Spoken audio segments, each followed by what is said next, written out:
Olá! Agora a gente vai ouvir a história da Juliana. A Juliana é filha da Verônica e mãe da Joana e do Daniel.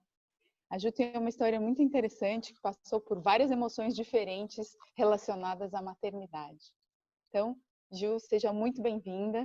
Obrigada pelo seu tempo, por compartilhar aqui com a gente a sua história. Imagina. Quando você me chamou, eu fiquei feliz. Porque é engraçado que eu acho que das coisas de tudo que eu vivi no processo que você acompanhou um pouco, né, antes de ser mãe, acho que as coisas que me deixavam mais não felizes, porque eu vou falar que foi um momento, tipo, nem consigo falar que foi um momento muito feliz, mas que me deixavam mais tranquilas era quando eu lia um relato, assim, ou escutava uma história de alguém que estava vivendo, assim, aquela mesma situação que aí eu não me sentia tão sozinha, assim, tão para baixo. E eu até lembro muito, assim, quando você me escreveu, eu fiquei lembrando, eu não sei se foi enquanto eu estava vivendo tudo isso ou se foi depois, mas eu sei que me marcou muito quando eu li a história da mulher do Mark, do Facebook, contando também sobre as tentativas de engravidar e quantos abortos também que ela teve. Eu lembro que eu fiquei lendo aquilo, me marcou tanto, porque aquele dia eu falei, nossa, se a mulher do Mark Zuckerberg tá passando por isso, gente, tipo, tá vendo? Todo mundo passa. Somos todas humanas, Então é né? legal. Então eu fico feliz, é legal mesmo compartilhar. Eu acho que a gente, a sensação que dá é que as pessoas não dividem, né? A gente só escuta história boa, né? A gente só vê post, né, de mães, engravidei, testezinho de gravidez, tá? Tudo muito bonitinho, tá? Ninguém divide, né, o que é difícil, o que é doloroso. E na verdade toda a história é super rica, né? O processo todo é muito interessante. Certamente você teve aprendizados diferentes em cada uma das fases, assim. Então tem o seu sabor cada pedaço, né? Provavelmente você lembra hoje das conexões das pessoas que tiveram com você, de pessoas que dividiram esses momentos com você, que também marcaram a sua vida, né? É, é verdade. E a outra coisa também é, a, sei lá, a nossa memória é muito curta também, né? Porque, gente, tipo, a gente estava antes aqui falando, é você lembrando de algumas coisas que, a hora que você falou, eu falei, gente, eu nem lembrava disso. Tipo, olha que bom, né? E que bom que a gente não lembra. Primeiro que se a gente lembrasse, tipo, o que é tipo, ter um filho, você não teria mais um, né? Não teria o segundo, não teria o terceiro. Então, a gente esquece, graças a Deus a gente esquece. Então, até difícil, às vezes, eu tenho que ir lembrando. Você foi até me ajudando tipo, a lembrar daquela fase. Tipo, Uhum. uma fase. E Então, aí, acho eu que a gente conto pode como que é. começar, a gente pode começar desse jeito. Me conta, você sempre teve vontade de ser mãe? Como é que começou isso e como foi esse processo? Sempre tive, sempre tive. Eu nunca tive dúvida, assim, sempre soube, assim, que eu queria ser mãe. Sei lá, desde criança, adolescente. é, Sempre me imaginei tendo família, assim, e sempre falei que ia ter 4 filhos, assim, imagina. Não imaginava o que que era. Mas sempre quis ter família grande. Eu tenho só um irmão, a minha família, né, meus primos e tal, sempre viveram longe. A gente morou em São Paulo, minha família toda, primos, tios, tal, eram de Recife. Então, acho que a minha família, né, próxima sempre foi muito pequena. Então, a gente sempre foi muito só a gente. Então, acho que eu sempre quis ter uma família grande. Eu olhava assim aquelas famílias, tipo, mesa, sabe, cheia, tipo, aqueles almoços de domingo, aqueles negócios. E Uhum. eu acho que eu vi aquilo, eu queria ter aquilo. Então, sempre foi um desejo, assim, de ser mãe. Enfim, até encontrar também, né? Nunca foi assim, nossa, eu queria ser mãe com 25. Não, sempre queria, mas eu também não até encontrar a pessoa certa. Depois que eu casei, eu conheci o Fred em 2008. É, a gente casou em 2011. Uhum. E o Fred também sempre quis queria ter filhos também tinha esse, né, esse desejo de ter uma família grande. E aí, acho que uns 2, 3 anos depois que a gente estava casado, a gente já estava pensando e começou a ter a vontade de ter um filho. Eu estava, acho que com... Minha memória tá ruim mesmo. Acho que eu tava casei com uns 28, acho que com uns 30 já estava ali com a vontade batendo e querendo. E eu nunca, na minha cabeça, eu nunca nem pensava na dificuldade que poderia existir em engravidar. Para mim sempre foi um negócio de, quando eu decidi, vou ter filho, né? Era quase que então eu nem pensava, nem mal sabia sobre isso, assim, mal refletia sobre isso. E aí, quando as histórias que você ouvia nem te chamavam atenção. Provavelmente nessa época, se você ouvisse a história da esposa do Mark, nem ia te chamar atenção. Imagina! Olha que louco! Você sabe, tá passando uma reprise de uma novela agora, né? Porque aí à noite, depois que as crianças dormem, eu ligo a televisão aqui, né? Eu tô numa casa que não tem Netflix, internet horrorosa e tal, então é o quê? Globo, né? É o que nos resta. Tá passando uma novela, tipo, fina estampa. Sei lá, tem um núcleo da novela, tem uma mulher que tá fazendo fertilização in vitro. E eu lembro que eu vi essa novela no passado. Eu falei, gente, eu nem lembrava que tinha essa história de fertilização na novela. Tu tá vendo? Foi bem antes, há muitos anos. Mas é isso, nem passava pela minha cabeça. Pra mim, é a hora que quiser, né? Vamos lá. E aí a gente, enfim, vamos já. Eu queria mais rápido, assim. Eu acho que quando a gente casou tal, e eu já tinha essa vontade de ter filho, eu queria logo. E o Fred, não, vamos esperar mais um pouco. Também, tá bom, né? Vamos esperar mais um aninho, 2 aninhos tal. E aí, tá bom, vamos. E aí, tá bom, então, né? Não vou mais tomar pílula. Aí passa 1 mês, 2 meses, 3 meses. No começo, né? Tudo certo, tranquilo, né? Vai no ginecologista, tá tudo certo, né? Vamos, quer engravidar, toma lá o ácido fólico, sei lá o quê. Aí, depois de alguns meses, 6 meses, 8 meses, e nada, né? E aí já começa a virar, e aí, primeiro que assim, no começo, que legal, né? Nossa, você faz 1000 jantares, pode falar essas coisas aqui? Pode. Né? Que, né? Putz, nossa, eu tô no meu período fértil. Aí vai lá, sabe quando que tá no período fértil, não sei o quê. Vamos fazer um jantarzinho, não sei o que. No começo, né? Exato, no começo super legal, né? Depois de quase 1 ano, você sabe no dia que você, né, que você tá ovulando, aí você já começa a ficar, né, já sabe o dia exato. Já sabe, começa a ler todas as técnicas, não sei o que. Chegando depois de 1 ano, eu transava e ficava de ponta cabeça, achando que, sim, era um negócio, já começou a virar um negócio mecânico. Mas até aí 1 ano, beleza, assim, né? Era difícil, já estava numa ansiedade, e aí o tempo foi passando, e aí a gente foi começando a ficar um pouco preocupado se tinha alguma questão, aí fomos investigar. Fui fazer outros exames, Fred também, que até então a gente já tinha feito exames normal, de rotina, né? Não tinha feito espermograma, nada disso, porque você só faz quando, só investiga se depois de algum tempo realmente você não consegue engravidar naturalmente. Aí fizemos exames, não deu nada nos exames, estava tudo certo. Eu tinha um histórico de endometriose, e aí minha médica achou que valia a pena fazer uma cirurgia para remover a endometriose, para ver se aquilo podia ser, né? A gente não sabia se aquilo podia ser um dos fatores que estava influenciando a dificuldade ali de engravidar.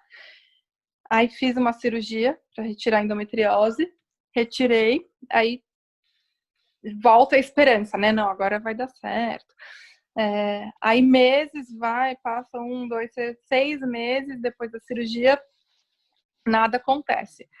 Enfim, e essa fase toda de tentativa sem tratamento, né, que acho que a gente estava ainda, não tinha, né, nenhuma evidência nem que tivesse algum problema, né, fisiológico, que tivesse alguma questão ali que tivesse impedindo a gravidez. Tinha algumas coisas que podiam dificultar, mas nada que fosse, não, ó, não dá para engravidar. E aí a gente já começou a conversar sobre fertilização. E aí eu confesso que foi uma fase que, assim, o Fred, né, que meu marido, para ele, ele não estava no mesmo nível de ansiedade que eu estava, assim. Por ele, se levasse 1 ano ou se levasse 3 anos para engravidar, tipo, estaria ok. Eu não, eu já estava ficando paranoica, já não conseguia mais ver post de gente com bebê, que aquilo já me deixava mal.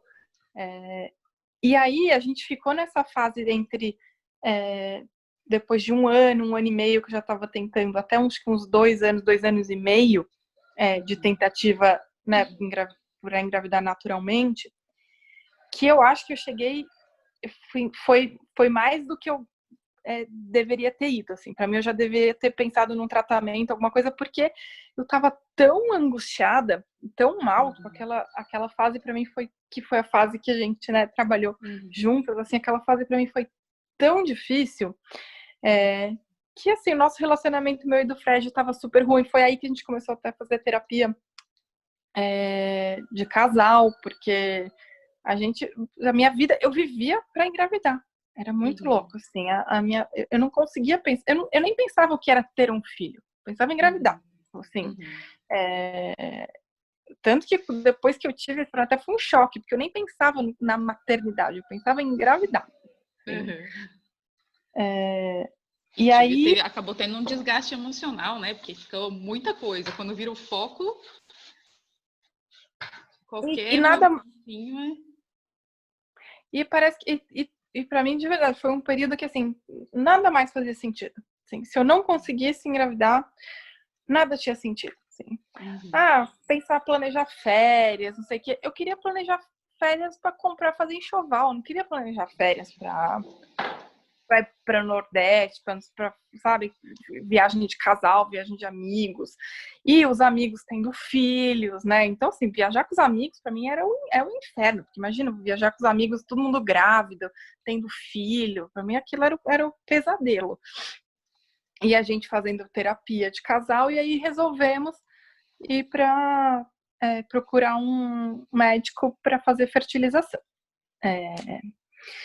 Porque a minha médica, a minha ginecologista na época, como a gente já estava há muito tempo tentando, acho que eram mais de 2 anos tentando, ela sugeriu que a gente fosse direto para uma fertilização e não inseminação, e era um tratamento mais invasivo, um pouco mais difícil, mas que já era uma chance maior de engravidar, já que a gente já estava tanto tempo tentando. E aí foi naquela fase, aí vai no médico, aí eu lembro da primeira consulta no médico de fertilização. Eu tinha vergonha, porque era assim, imagina, eu tô naquela sala de espera, eu falava, todo mundo tá me olhando aqui sabendo que eu sou a pessoa que não consigo engravidar. Eu me sentia muito mal, assim. Eu lembro do ambiente, assim, eu lembro, a minha memória é ruim, mas disso eu lembro todos os detalhes, assim, daquela sala de espera, assim, daquele consultório. E aí a gente foi para aquela consulta e era um médico super prático, assim, nada sensível. E no fim foi com ele mesmo que eu fiz o tratamento, mas assim, não era tava ali mais humanizado. Zero humanizado. De estatística, né, e tal, e o que funciona e não funciona.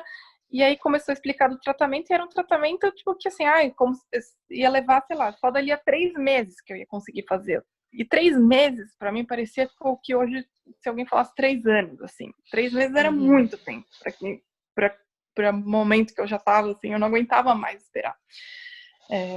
E aí começa o tratamento, aí você tem que aplicar um monte de injeção e hormônio, e aí você tem que estimular o tratamento de fertilização para mim foi super difícil. Você estimula a ovulação, aí fica super inchada, e você já tá... E não é que você faz, né? Não é que nem eu tenho amigas que fizeram, vou congelar os óvulos, né? Porque não sei se eu quero ter filho e tal. Beleza, você vai lá, é um tratamento chato, mas você não tá naquela ansiedade de que eu quero engravidar. Não, eu tô, né? Eu quero ter a tranquilidade de que se um dia eu quiser engravidar, eu vou engravidar. Tá lá. Ali não. Ali eu tava vivendo, já não aguentava mais. Então, assim, ai meu Deus, quantos óvulos? Eu tenho 8, 10, 7. Tipo, assim, era uma fase, assim, super angustiante. E aí a gente começou, então, o tratamento. E aí eu lembro a primeira tentativa. E eu lembro chegar lá no consultório, né, e aquela expectativa, depois que eu já tinha tirado os óvulos, né, e aí tinha já fecundado os embriões lá, né, no laboratório. Então tinha já embriões, porque tem essa etapa, né, assim, tem embrião, porque às vezes você tira os óvulos, fecunda e os embriões não evoluem, né. Então tinha lá os embriões, poucos, que ainda tem essa, né? Assim, você tira tantos óvulos que só viram tantos embriões, tantos são saudáveis, mas tinha lá alguns. E aí eu lembro que eu fui lá fazer esqueci o nome, que tem um nome lá que eles... não é inseminação, mas é implantação, né? Isso, é. E aí fomos lá, eu e o Fred, no consultório, aquela sensação esquisitíssima, né? Porque você passa lá 3 anos transando para engravidar naturalmente, de repente você vai lá, tipo, num laboratório, tipo, numa mesa lá ginecológica, tipo, uma situação péssima, você tá pilha de nervos, e aí a gente chega lá na sala, né, ele explicando como que era o procedimento, aí ele deixa um papel lá e fala, agora vocês têm que colocar aqui, se vocês querem colocar 1 ou 2 embriões. E esse médico, ele já tinha falado que ele põe no máximo 2, graças a Deus. Mas na época, se ele falasse que colocava 10, eu colocava 10. 1 ou 2 e sai da sala. Aí eu olhei pro Fred e falei, 2, né? Ele, não. 1. E a gente não tinha conversado sobre aquilo, porque eram tantos. Eu falei, não. 2, não. Gente, eu sei que a gente brigou feio. Eu chorava que nem uma louca. E eu falei, o que eu vou fazer? Se ele não quer pôr 2, eu quero pôr 2, eu não posso, podia obrigar, né? Os dois tinham que assinar lá o papel. E aí eu falei, vou pôr 1. Aí eu já tinha certeza que não ia dar certo. Eu falei, vou pôr 1, não vai dar certo, vou matar você, eu não aguento mais. Enfim, eu já queria, naquele momento, eu praticamente pedi o divórcio. E aí botei lá 1 no papel, aí senta lá naquela mesa, não queria segurar a mão dele, foi eu ali chorando, tipo assim, uma cena, foi o pior dia da minha vida. Não foi o pior, depois eu vou contar qual foi o pior, mas foi dos piores. Botei lá, aí você vê lá o implante, você fica vendo ali na tela, mas assim, um negócio super frio. Sim, se eu pudesse, hoje teria uma clínica de fertilização completamente diferente, faria um processo totalmente diferente. Foi um negócio horroroso. Bota lá, depois se veste, você que vai para casa. Putz, aí você vai para casa para dali a 2 semanas você fazer um teste, um exame de sangue para saber se funcionou. Eu nem lembro daqueles dias seguintes, assim. Eu não conseguia nem fazer as pazes com o Fred, assim. A gente tava em clima de guerra. Você já tinha colocado na cabeça que um só não ia funcionar, então... Já. Você quase estabeleceu isso para provar para ele que você estava certo. Exatamente. E para poder pisar e falar, tá vendo? Enfim, passaram-se 2 semanas, eu fiz o exame de sangue, negativo. Não deu certo. Como foi? Olha, eu vou ser muito sincera, eu não lembro. Eu acho que eu não sei, apaguei da minha memória, assim. Eu lembro de muitos dias, outros dias, esse dia eu não me lembro. Eu só me lembro depois de eu ir na minha na minha médica, na minha ginecologista, ou não sei se eu estava lá ou foi uma ligação, e ela, a minha médica, já tinha, eu não sei se ela estava grávida ou ela estava fazendo tratamento também para engravidar. E eu lembro que ela falou para mim, ô Ju, eu tô na 10ª tentativa. É a 10ª. Ela falou assim, se eu posso te dar um conselho vai um atrás do outro. Não para, não desanima. Tenta de novo, assim, porque eu tô na 10ª. Eu falei, caralho, então, beleza, vou lá, vamos continuar. Aí, obviamente, eu já tinha falado pro Fred que se não fosse 2, se a gente não colocasse 2 na segunda vez, ia ter separação. Não ia ter nem filho, nem marido, porque realmente, assim, eu não tinha mais condição nem de conversar com ele, tipo, assim, daquele assunto, de tanto em guerra que a gente tava vivendo ali, assim, tanta culpa que eu tava colocando nele por eu não estar grávida. Obviamente eu tava super frustrada pelos 3 anos, mas, né, eu tinha colocado toda a minha frustração em cima dele. E aí fomos para a segunda tentativa. E aí na segunda tentativa a gente colocou 2. E aí na segunda tentativa também não deu certo. E aí eu também não me lembro desse dia. Eu não me lembro. Eu tenho um vazio na minha cabeça. Eu não me lembro como foi receber essa notícia da segunda tentativa. Porque a segunda eu tinha muita esperança. Porque aí eu falei, não, pus 2. Imagina, tipo, fiz 1, não deu, pus 2, tipo, vai dar certo. E não. E aí, nessa segunda, o que foi mais difícil é que tinham 4 embriões que tinham evoluído, saudáveis, que a gente poderia colocar. Como na primeira eu pus 1, na segunda eu pus 2, se eu fizesse uma terceira tentativa ia ser só com 1. E aí, quando o médico, né, falou, olha, o que você quer fazer? Você quer fazer mais uma tentativa com 1? Ou você quer começar o processo tudo de novo para tirar os óvulos de novo e fecundar mais? E esse processo, né, para tirar os óvulos é um processo que é a parte mais chata, né? Porque só implantar não é fácil, mas é mais tranquilo do que o processo de estimular a ovulação, tirar os óvulos. E aí eu falei, putz, o que eu faço, né? Aí fiquei naquele dilema. E aí eu não queria viver aquilo de novo, de pôr 1, porque eu falei, eu tinha certeza que se eu colocasse 1 não ia dar certo. Então, fiz tudo de novo, começo o processo, e aí são mais alguns meses, né, porque é um processo mais longo, tira os óvulos, né, de novo, faz a fecundação, para ir para a terceira tentativa. Aí, fomos para a terceira tentativa com 2. Aí, na terceira tentativa, veio o resultado positivo. Gravidez, aí eu tava no céu.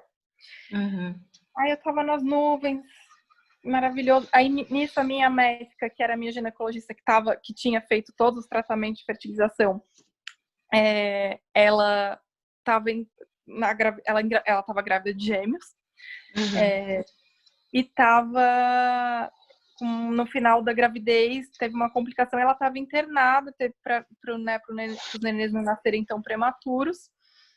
E eu tive então eu não podia nem ir nela, tipo, para fazer a consulta, né, da gravidez, eu tive que ir. E aí eu peguei a ginecologista da minha sogra, porque eu nem conseguia falar direito com a minha médica, porque ela estava internada, né, numa situação complicada. Eu peguei a ginecologista da minha sogra para ir para acompanhar, né, a gravidez. E eu estava tão ansiosa que, assim, eu queria ir lá todos os dias, né, fazer o ultrassom, ver, saber como é que era. E aí eu lembro que eu fui o primeiro já logo depois, né, do teste, do exame de sangue, que sei lá, era com 4, 5 semanas de gravidez, que é bem no comecinho. E aí fui, tudo certo, primeira consulta. Aí eu ia toda semana, porque eu falei pra ela, eu quero vir toda semana, pra saber, pô. E ela, que era uma médica super querida, assim, que eu não conhecia, mas me acolheu super bem, falou, tá bom, vem toda semana até pra gente, né, ver como que tá. Eu tava nas nuvens, e aqui eu não vi a hora, ai meu Deus, chegar a 12. Aí começa a fase do, quero que chegue às 12 semanas, queria contar pro mundo inteiro, né, que eu tava grávida e não tinha contado pra ninguém. E aí na consulta de 6 semanas, aí na consulta de 5 semanas a gente viu que eram 2 que tinham, então era uma gravidez de gêmeos. E aí eu tava eu tava muito feliz, porque eu queria, no final, eu queria que fosse gêmeos. Hoje eu olho e falo, assim, eu queria ter um filho, não podia ter 2, 3, quantos fossem. E aí, aí a gente foi nessa consulta de 5 semanas, na consulta da 6ª semana, no ultrassom ela falou, olha, um deles tá no mesmo tamanho desde a semana passada. Eu acho que pode ser que não evolua. Aí na semana seguinte a gente foi ver, realmente um dos embriões não tinha evoluído, já tinha, e né, como é muito no comecinho, o próprio corpo absorve, não tem que fazer nenhum processo para tirar, enfim. E aí nessa fase eu comecei a fazer essas consultas com essa ginecologista da minha sogra, e ela começou a contar, já me preparar para o percentual de abortos que existem em mulheres normais e saudáveis, que também não passava pela minha cabeça, porque como meu foco era engravidar, eu só queria saber de engravidar. Imagina que eu vou pensar já em aborto, em perder, e quantos por cento, não tinha mais vaga ideia, né, de qual era a chance de perder um filho. E aí, quando rolou isso, né, com um dos embriões, ela já começou a me contar qual que era o percentual, que isso era super comum, 20% das gravidez não avançam, não evoluem. Bom, mas aí eu falei, bom, eu tinha 2, já perdi um, então assim, não tem chance, né, tá tudo certo. A estatística já passou por mim. Exato, já tô dentro, né, já contribuí ali pra estatística, né, então tudo tranquilo. E aí, 9 semanas, 10 semanas, aí você já escuta, né, o coração, o bebê, pô. Aí já tava assim, já tinha marcado o exame lá, o morfológico e tal. Quando eu fui na consulta antes do morfológico, lá nessa ginecologista, esse dia eu lembro de cada segundo. Deitei lá, fazer o ultrassom, e ela quieta, né? E normalmente eu colocava lá e já escutava o coração, e ela quieta. Aí ela falou, vamos tentar num outro equipamento, numa outra sala. Aí a gente mudou de sala, foi lá para outra sala, e ela quieta. E até então não tinha passado nada pela minha cabeça. Eu achando que o equipamento estava quebrado, não estava funcionando e tal. E aí ela olhou para mim e falou assim, olha, o coração não tá mais batendo. Putz, naquela hora, sim, eu lembro do silêncio, assim, eu e o Fred, tipo, eu não conseguia acreditar, assim. E era, tipo, 11 semanas, assim, já era... Assim, já estava quase na hora de contar para as pessoas. E você já vê, né, o formatinho, assim, 11 já é apesar de ser mini, né, no ultrassom você já vê ali o formatinho, vê o coração, assim. E aí eu lembro, assim, eu lembro da sala, eu lembro do monitor, assim, eu tinha esperança de que ela estava errada. E aí eu falava, não, mas checa de novo, tenta de novo, sim. Porque às vezes, né, no começo é difícil, às vezes, você pegar a posição pra ver. E aí eu lembro que ela falou, Juliana, sinto muito, não adianta. E aí, nesse dia, assim, eu e o Fred, a gente não trocou nenhuma palavra, assim, a gente não conseguia falar. E era um consultório ali perto do Parque Ibirapuera, aí a gente saiu e fomos andando, assim, sem falar nada, sem combinar nada. Nosso carro tava lá, a gente saiu e foi andando, assim, em direção ao parque. Aí a gente ficou andando, tipo, acho que a gente deu umas 5 voltas, tipo, no parque. E aí eu peguei meu telefone, e era um dia de semana, né, e aí já, sei lá, eu não sabia nem que horas era. Eu lembro que eu liguei pro meu chefe, que que era o meu chefe na época, que coincidentemente hoje é meu amigo e tá aqui na casa comigo. Olha. E falei, olha, aconteceu uma coisa muito chata, e eu lembro que minha voz tremia, assim, eu meio chorava, e eu preciso falar com você. Eu tô passando aí, você pode descer, que eu não quero subir no escritório. E eu precisava avisar ele, porque eu tinha que no mesmo dia, não tinha que no mesmo dia, mas a médica falou, bom, tem que fazer curetagem, né? Eu precisava tirar o feto, porque já tava com 11 semanas, então já era um tamanho que o recomendável era remover, né, cirurgicamente. Então, e aí ela falou, você quer esperar fazer isso amanhã? Eu falei, não, quero fazer logo. E aí eu lembro que ela ligou e falou, vou tentar hoje, então já um horário. E ela, quando a gente estava lá no parque, ela ligou, falou, consegui, a gente pode fazer no hospital já hoje.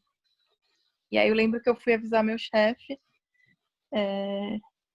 e aí eu lembro que eu falei para ele, quando ele desceu, eu falei para ele que eu não contei que eu estava tentando engravidar há 3 anos, né, toda a história, mas falei que eu tinha engravidado, estava super feliz e que eu tinha acabado de descobrir que tinha perdido. E aí eu lembro, e aí ele olhou para mim e falou assim, ai, ufa, que bom, achei que era alguma coisa mais séria. E aí aquilo para mim, e é muito louco, porque ele tá aqui hoje eu adoro ele, mas ele foi completamente insensível, e ele nem tinha filhos e não tinha mais vaga ideia do que eu estava passando, e foi completamente inadequado, independente do que eu estivesse passando. E aí eu só lembro que eu olhei, assim, aquilo pra mim era morte, assim, eu não nada no mundo podia ser pior. Eu tinha perdido meu chão, assim, eu tava completamente devastada, eu não sei nem como eu tive forças pra ir lá falar com ele. E eu lembro dessa frase, né, ele me falou isso, e foi engraçado que hoje eu contei isso pra mulher dele, eu precisava contar isso. E aí saí, né, e enfim, aí eu lembro que a gente foi para casa, enfim, aí foi viver aquele hospital, internar, e aí eu lembro que chegamos no hospital e a gente, né, não tava super abalado, assim, mal, eu tava arrasada, assim, eu não conseguia, eu não conseguia falar, não tinha comido, não conseguia comer, não tinha vontade de fazer nada, juro, assim, eu tava muito mal. E aí eu lembro que a gente chegou, aí eu queria logo tomar anestesia, porque você toma anestesia, né, geral. Eu só pensava nisso, falei, eu quero apagar. Falei, putz, eu quero tomar anestesia, eu não quero voltar, tipo, sabe? Eu só pensava em tomar uma anestesia pra esquecer, porque eu não ia conseguir dormir. Então, assim, no final eu queria anestesia, porque eu precisava ser anestesiada. E aí o processo do hospital foi super difícil, porque cheguei lá, precisava ter um exame comprovando que você, né, que eu tinha, que o coração do bebê já não estava mais batendo. Você não pode entrar direto na sala de cirurgia, né, sem ter isso. E aí eu não tinha levado o exame da médica. E aí eu tive que descer para a sala de ultrassom para fazer outro ultrassom. E aí tem que fazer aquele ultrassom de novo para você olhar, ver aquela, que você vê, né? Você vê o embrião. E aí tem que passar por aquilo de novo, fazer aquele ultrassom de novo, e aí você vê, e aí a sala de espera ali com as grávidas, e aí aquele dia foi, nossa, eu lembro, aí fiz, e aí eu ainda tinha, e olha que louco, né, porque na hora que entrei para fazer o ultrassom, eu ainda tinha lá no fundo, eu ainda tinha uma esperança, falei, será que agora vão fazer o ultrassom e vai ver que tá batendo o coração? Olha que, porque para mim era tão dolorido aquilo. E aí a gente fez, né? Fez a curetagem, aí na curetagem você faz o exame até para saber, né, se qual era a razão. E aí era alguma malformação, como 99% dos casos de aborto, né? Uma seleção natural, né? Que o nosso corpo faz. E aí eu já tava assim, eu falei, putz, o que eu faço? Eu não quero mais fazer de novo, eu não conseguia pensar em fazer o tratamento de novo, mas por outro lado ainda queria, meu foco ainda queria engravidar, mas não tinha mais força, não tinha mais... Aí eu já tinha virado muito... Eu já estava mal de tristeza antes, de angústia, mas agora a tristeza era muito maior do que a angústia, do que a ansiedade. Então...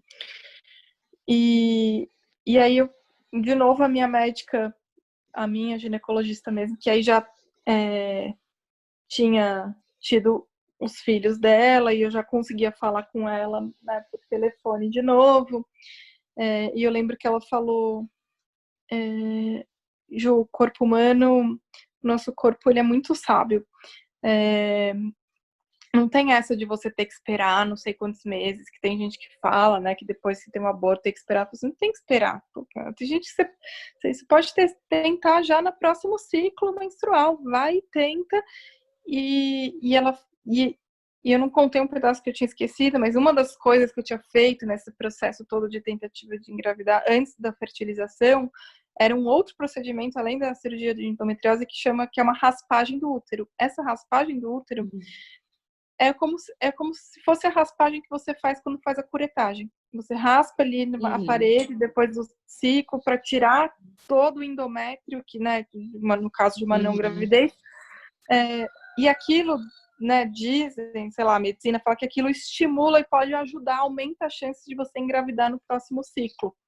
E eu tinha feito esse processo, não tinha dado certo, enfim, mas... E aí ela falou, você fez a curetagem, lembra que você fez?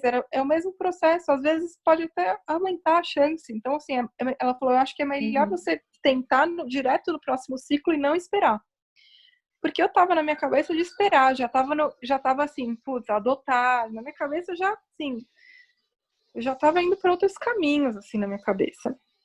E aí... E sua médica tinha passado bastante por isso, né? Você falou que ela fez 10 vezes.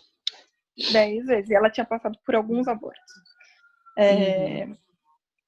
E aí, eu lembro que a gente tinha uma viagem, eu e o Fred, umas férias que já estava marcado, que a gente ia para uma vila, uma cidade, tipo uma vilazinha de pescadores que fica ali em Fortaleza e tal.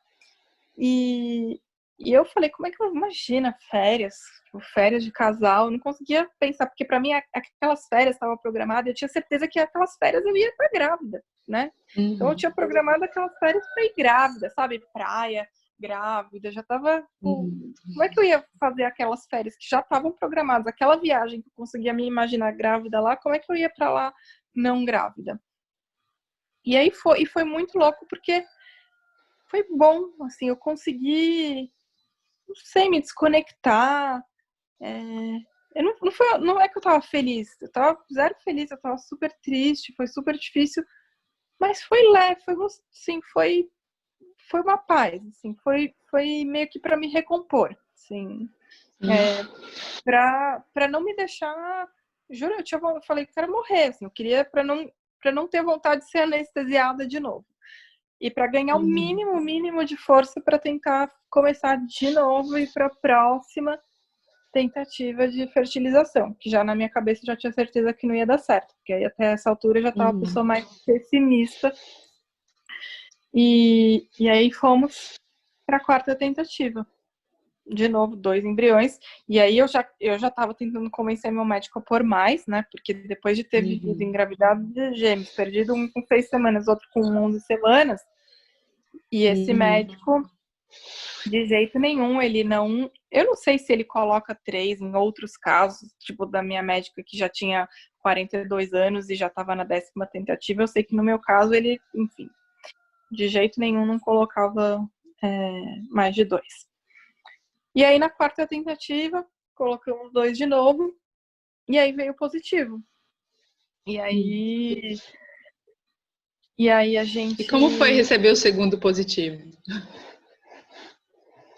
Putz, foi mais uma felicidade, mas com medo. Porque aí eu já tinha certeza que eu ia perder de novo. Sabe assim, eu tinha certeza que não ia dar certo. Aí quando dá certo, eu tinha certeza que eu ia perder de novo. Era uma felicidade que eu não conseguia aproveitar, não conseguia curtir aquele momento. Como eu tinha curtido da outra vez. Eu não conseguia.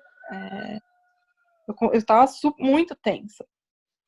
E aí, de novo, começa, né? Todas semana, de ultrassom. E aí era só um. Então, putz, só um. Aí que eu fudei, eu falei, vou perder, e aí não tem nem, né, chance, né? Não vai ser dois. Eu tinha mais um, acho que embrião só, então também era aquela sensação de, ai meu Deus, se não der certo, tipo, depois. E essa gravidez foi a gravidez da Joana, da minha filha, que nasceu ótima, saudável, mas acho que foi uma gravidez que eu só consegui curtir mesmo quando eu acho que eu comecei a sentir ela mexendo, assim, não foi nem depois do morfológico, lógico que depois do morfológico das 12 semanas já dá um alívio, assim, mas foi uma gravidez que no começo eu tava ainda muito apreensiva, assim, até a barriga crescer mesmo, até sentir ela mexendo. E aí depois eu acho que eu vivi muito plenamente, foi muito gostoso viver a gravidez dela, porque aí eu comecei a viver a realização de estar grávida. Só que foi muito maluco porque eu não conseguia pensar no que era ter o filho. Eu só conseguia viver aquele momento da gravidez. Gravidez. Então eu lia muito sobre parto, tal, sobre gravidez, mas eu pouco lia sobre como que ia ser quando nascesse. Assim, eu não assim, eu não estava muito pensando não tinha realizado. E eu não tinha, como na minha família primos e tal eram distantes, eu não tinha na minha família ninguém muito próximo, o bebê, alguém que tinha tido filho muito próximo. Tinha umas amigas, mas não, né, você não tá ali no dia a dia. Então eu também não sabia o que era. Né, um bebê, como que era, amamentação. Então, eu acho que quando a gravidez foi tudo bem, correu tudo bem, e quando a Joana nasceu, foi um foi, foi um baque, assim, porque eu achava que ia ser aquela cena linda, né? Ai, filhinho no colo, que amor, tudo, tipo, pronto, era a realização de um sonho, como assim? Não podia ter nada errado, tipo, era tudo que eu queria, como que assim? E aí, quando ela nasceu, aí começam outras questões, né? Aí assim, eu esqueci, literalmente, depois que ela nasceu, eu esqueci tudo que eu tinha vivido, toda essa fase. Apagou. Paguei, porque né, acabou, eram outras preocupações, outras questões, outras angústias, e aquilo ficou para trás. Mas eu gostava muito de dividir, de contar para as pessoas, né, depois que eu tinha feito o tratamento, porque aquilo que eu tinha vivido tinha sido tão doloroso, assim, tão difícil, e era o que, quando eu escutava essas histórias de alguém, era confortável, né, era, assim, eu não me sentia, eu via que eu não estava sozinha, assim. Que era uma Então, sensação diferente daquela que você falou da sala de espera do médico. De que, como assim, não consigo engravidar? Porque muita gente faz o tratamento e não gosta de compartilhar por causa disso, né? Porque sente que falhou ali, né? E as pessoas não compartilham mesmo, né? E depois que eu vivi isso, e aí eu comecei a ver a quantidade de gêmeos que existem hoje, de crianças, né? Gêmeos, irmãos, gêmeos, que infinitamente maior do que existia no passado. E eu conheço gente que só me contou que os filhos gêmeos foram tratamento, que falavam que foi natural, e que só me contou depois de quando eu contei o que eu tinha vivido. Então, assim, a pessoa passou por aquilo, aí nasceu, né, gêmeos, e não divide, como se ter feito o tratamento e ter colocado 2 ou 3, sei lá, como se aquilo fosse, sei lá, vergonha, como se você fosse menos capaz. Assim. Então, eu conheço uma mulher que só me contou depois, tipo, depois de alguns anos, assim, e olha que ela já tinha tido, né, filhos bem antes de mim. E um dia, quando eu contei toda essa história, que ela virou e falou: preciso te contar uma coisa. Na verdade, eu fiz tratamento também, meus filhos. Enfim, depois que eu contei a história, acho que ela se sentiu à vontade para dividir também. E aí, enfim, teve toda a fase, né, de o começo ali de amamentação uma sensação, uma reversão de expectativa, porque a minha expectativa é assim, de que ia estar tudo lindo, maravilhoso. Eu não tinha vaga ideia que era ali ter um bebê no colo, ter que trocar fralda, pra você ter noção. Olha que louco. Eu e o Fred, a gente não fez aqueles cursos de pais, sabe? Os cursos que os pais fazem lá de como trocar fralda, de maternidade, porque a gente não fez nada daquilo. A gente achava que não, natural, todo mundo, né, vamos ter que aprender ali fazendo. E aí, quando a Joana nasceu, era bem um período que o Einstein estava fazendo um teste, onde eles não tinham mais, os bebês ficavam o tempo inteiro no quarto com os pais, não tinha mais aquele berçário. O berçário era só para os bebês que estivessem com alguma dificuldade. Em observação. Uhum. Então não tinha mais berçário. E aí a Joana nasceu, era o tempo inteiro ali no quarto com a gente. E aí eu lembro que no dia, ela nasceu de manhã, aí, tipo, no final do dia, tipo, veio a enfermeira, tá tudo bem, isso aqui tá. Vocês trocaram a fralda? Eu, não. Vocês não trocaram a fralda dela ainda? Eu falei, não. Eu falei, ninguém me avisou. Tipo, não sei, tipo, sei lá. Tem que trocar. Cara, eu fui abrir a fralda dela, era aquele cocô de recém-nascido, que é preto, mas tinha tanto. Eu me senti, eu falei, assim. E eu falei, mas vocês precisam me explicar. E, tipo, assim, eu tava exausta, né? Tava cansada, imagina, tipo, assim, enfim. Então foi muito louco, assim, aprender tudo aquilo e a dificuldade de amamentação. Eu tive muita dificuldade para amamentar, assim, eu tinha muita dor para amamentar, e eu queria muito amamentar, então eu precisava amamentar a Joana, então, assim, eu não sei de onde eu tive forças, e eu sofri pra caramba no começo, consegui amamentar, mas foi super difícil. Então foi uma fase difícil, e acho que demorou, assim, para eu começar a curtir a maternidade. Mesmo os pequenos momentos, sabe, assim, eu lembro curtir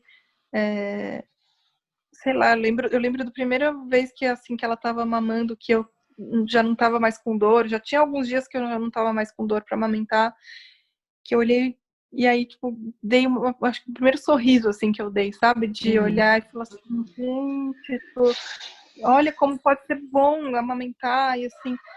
E aí acho que antes da gente começar aqui a gravação, eu tava falando, mas eu tinha essa ilusão de que assim, todo mundo faz aquele post, este amor, né, que eu não sabia que existia, né, o bebê saiu de você, pum, amor, que não sei o quê. Pô, o amor vai crescendo, vai construindo, tipo, não é que sim, você pegou aquele bebezinho ali no seu colo, claro que você ama, você tá, né, eu tava esperando, tipo, aquele bebê há muitos anos, mas o amor vai construindo, não é tipo, você não vai ali amar loucamente aquele serzinho naquele primeiro segundo. Aquilo vai uma crescente. Meio louco falar isso, porque às vezes eu falo isso, as pessoas podem entender mal, mas não é, mas acho que é verdadeiro. Acho que óbvio que você ama, né, no segundo que sai de você. E tem um instinto, né, da maternidade. Você ama, tem uma coisa instintiva. Mas o amor, o vínculo, você vai construindo. Você não tem o vínculo no segundo, né? Naquele primeiro segundo. E aí, é uma coisa da conexão biológica, né? E o vínculo esse que a gente conhece, que é o que a gente racionaliza, é uma construção mesmo. E aí, enfim, a Joana, eu amamentei ela acho que até uns 7 meses, mais ou menos, que já ia voltar a trabalhar, e aí, enfim, meu leite foi secando, eu por mim amamentava mais tempo, mas enfim, não conseguia amamentar porque, né, tinha que trabalhar e tal. E aí, eu lembro que eu e o Fred, a gente nem pensava ainda em ter mais um filho, ter segundo filho, ainda estava, né, super recente, a maternidade e até a gente já tinha tido uma conversa de ter mais um, mas assim, nossa, foi super difícil o começo, imagina ter mais um naquele momento. E aí eu lembro que eu fiquei menstruada uma vez, quando eu parei de amamentar, e engravidei. E aí um belo dia, descobri que estava grávida, sem querer, obviamente, né, mas sabendo que poderia engravidar, mas a gente também não estava, né, tomando todos os cuidados, porque depois de todo o processo que eu tinha vivido, nunca imaginei que eu fosse engravidar naturalmente. E aí tava ali com uma bebê de 9 meses e grávida. E aí foi E muito como foi maluco. essa? É uma emoção completamente diferente, é vivenciar o processo de um outro lugar, né? Foi muito maluco, assim.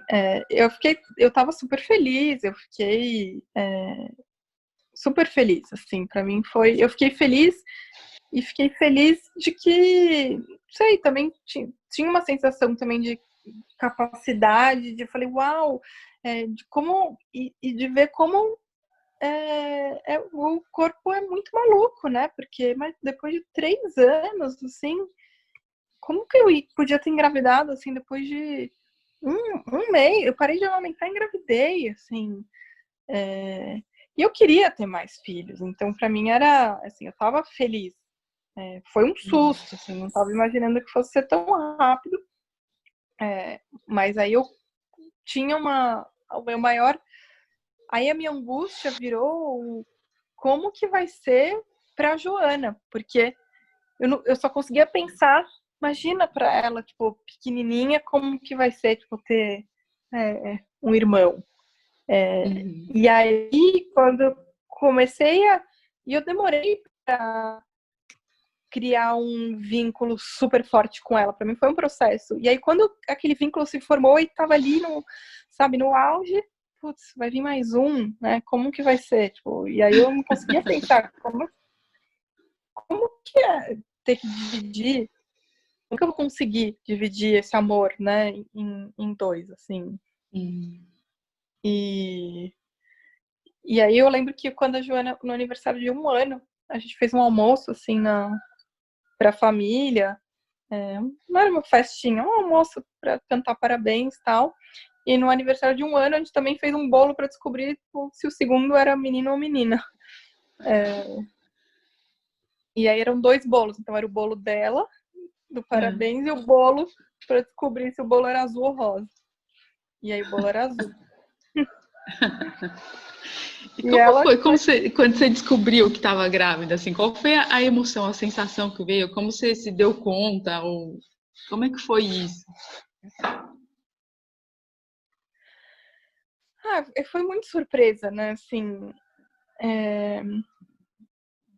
foi leve, assim, foi muito diferente da outra, né? Porque da primeira era uma felicidade, mas num medo do que eu Uma tinha vivido. apreensão, né? E era só pensar no estar grávida. Ali não, eu já sabia o que era ter um filho. Era leve, era assim, era completamente diferente, assim. Não tem comparação, assim. Descobri a primeira e a segunda gravidez, assim. Eu acho que eu falo que eu demorei.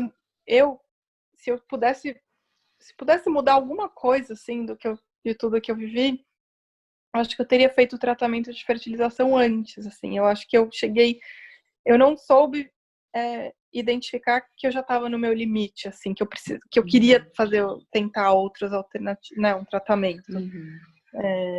Então, quando eu fui para o tratamento, eu já estava assim emocionalmente muito mal. Então, aquele fase de descobrir que estava grávida ali, eu estava num momento já muito difícil. A descoberta da gravidez do Daniel era, assim, leve. Assim, eu já estava realizada, assim, né? era mais o medo, a apreensão de como que vai ser dor, mas é outra angústia. Outra angústia, assim, não se compara. Não, eu tinha uma energia, a gravidez do Daniel tinha uma energia que eu não sei explicar, assim, eu poderia, tipo, assim, trabalhar, tipo, 10 empregos, cuidar de queria fazer, sair saltitando à noite, que eu acho que é outra, eu não tinha medo, sabe, de perder, do que vai acontecer,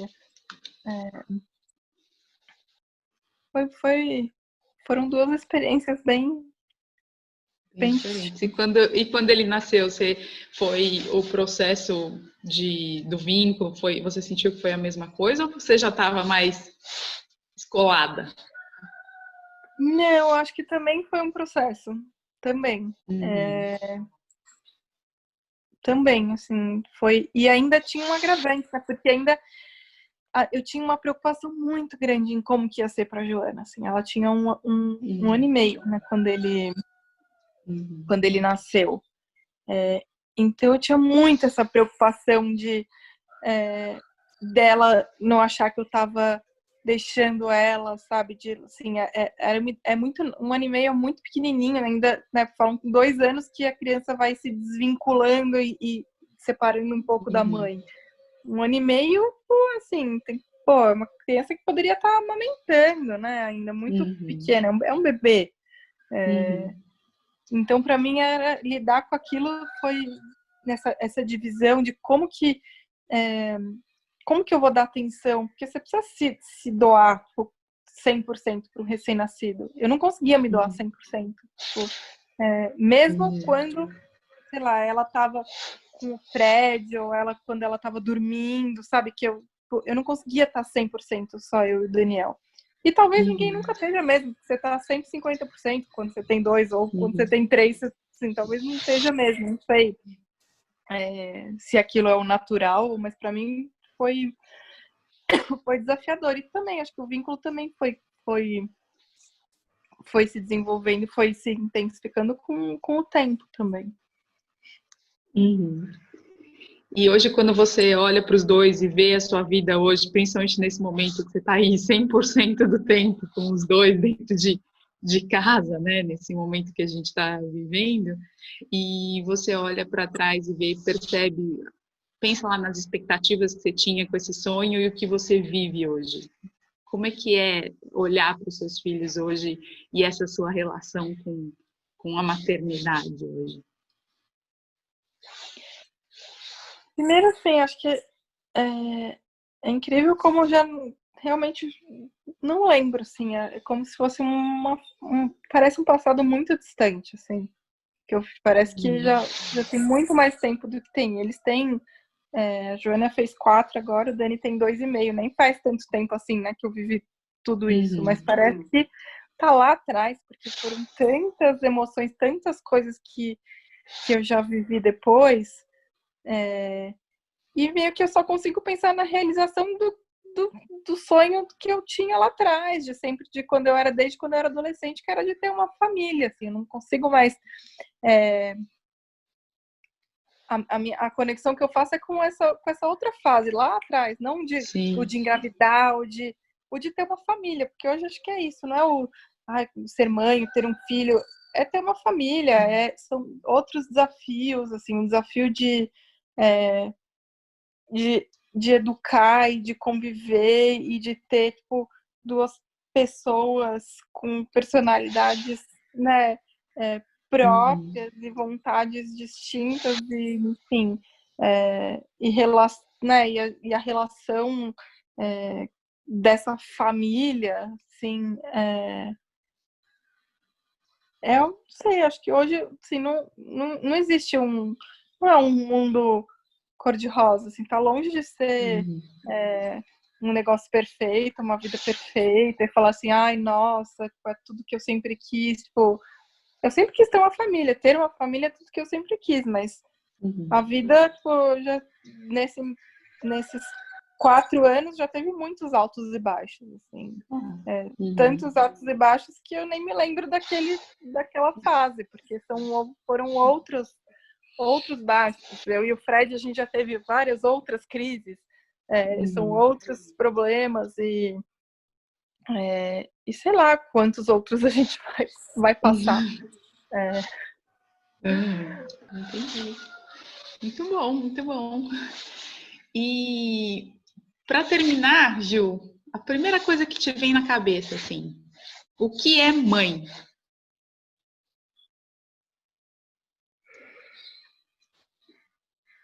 Putz, para mim é doação. Assim, é você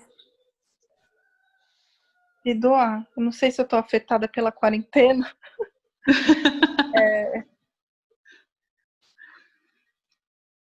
Mas acho que é você você se dá amor, tempo, carinho, dedicação, tudo. Sim, acho que você tira tudo que você tem de bom em você para tentar colocar e ajudar e fortalecer, né?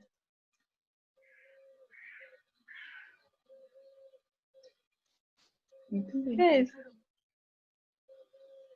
Muito, muito, muito obrigada pelo seu tempo, pela sua abertura, sua disponibilidade em compartilhar essa história, né? Porque toda vez que a gente revive, reconta uma história, a gente revive, né? Percebendo na sua fala aqui, deu para ver que você revisitou algumas emoções, né? Então, acho que é inevitável, por mais que você nem pense mais nisso, voltar nessas memórias a gente sempre ativa, né? É por isso que eu sempre digo, e foi o que me ocorreu para ter a ideia de estar aqui reunindo essas histórias, que as histórias são muito curativas. Do mesmo jeito que você falou, que eu vi as histórias das pessoas que também tiveram dificuldades, estavam passando pelo processo, te ajudou de alguma forma, certamente cada pessoa que ouve uma história toma para si, alimenta de alguma forma o que precisa ser alimentado por dentro, né? Esse que é o poder de cura das histórias. Então, eu te agradeço, muito bom ouvir essa história inteira, eu pude tive a honra de compartilhar, de viver contigo um pedacinho dela, e muito obrigada pela sua disponibilidade e por estar aqui compartilhando isso com a gente. Imagina, foi um prazer, adorei contar. Então, um beijo e feliz dia e muita paciência para esse processo agora, passar por Muita esse tempo. paciência, mas a gente tem. É isso aí, muito obrigada. Obrigada a você, Eli. Beijo.